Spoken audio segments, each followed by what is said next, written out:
26th of March, 26. März. Read the previous entries. Still not satisfied. On the question how the old relates to the new, two paradoxes complicate things further. In America, nothing is older than good old progress, because this country has a long history of only looking into the future.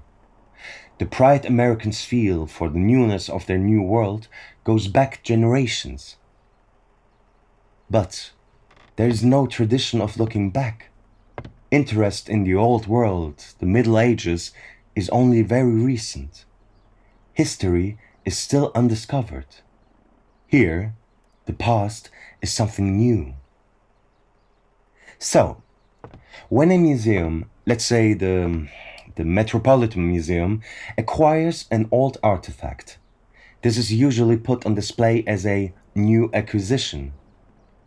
But for true Americans, it is new in a very different, much more concrete way than it is for us Europeans.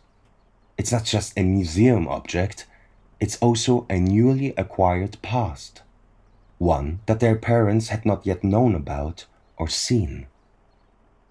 And on top of this, the past stirs very different emotions in Americans than it does in us. Many feel deeply suspicious about things that belong to a past age. In a way, the suspicion they feel is identical to how our farmers feel about the latest gizmos and gadgets, the things that are too modern.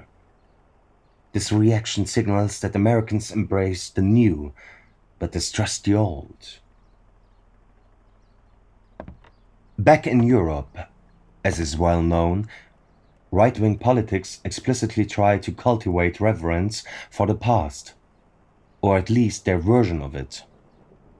But here, young intellectuals who decorate their flats with reproduction Giotto paintings or archaic art aren't viewed as conservative. They are actually treated as avant-gardists, perhaps even as traitors. Traitors against the good old American frontier spirit, which only looks into the future. Buying music older than Bach is a recipe for suspicion. It makes one a questionable American, too continental and undemocratic. Perhaps it even gives one a whiff of communism.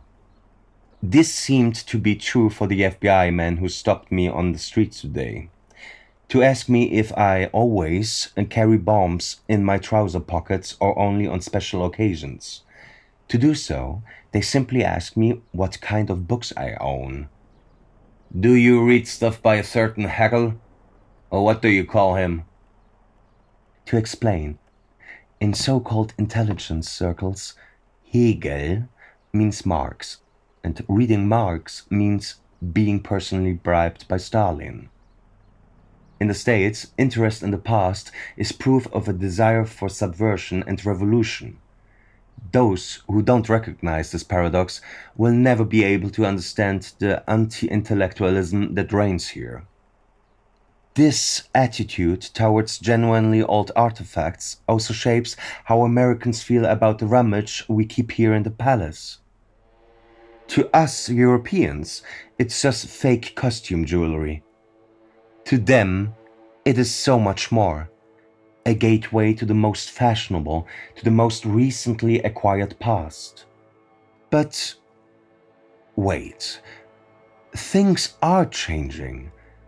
The past is becoming all the rage. Look, since I first came to New York, 6 years ago, some antiques shops have been shooting up here and there. But the heritage industry that could serve the masses is in its infancy. It will take time until it can churn out a daily supply of fresh history. Who knows how long that might take, especially in times of war. Here, in the new world, the past still lies ahead. Though, by the time the demand for it reaches fever pitch in America, I hope I'll have returned to old Europe. Provided, of course, Europe still exists. Or will ever exist again.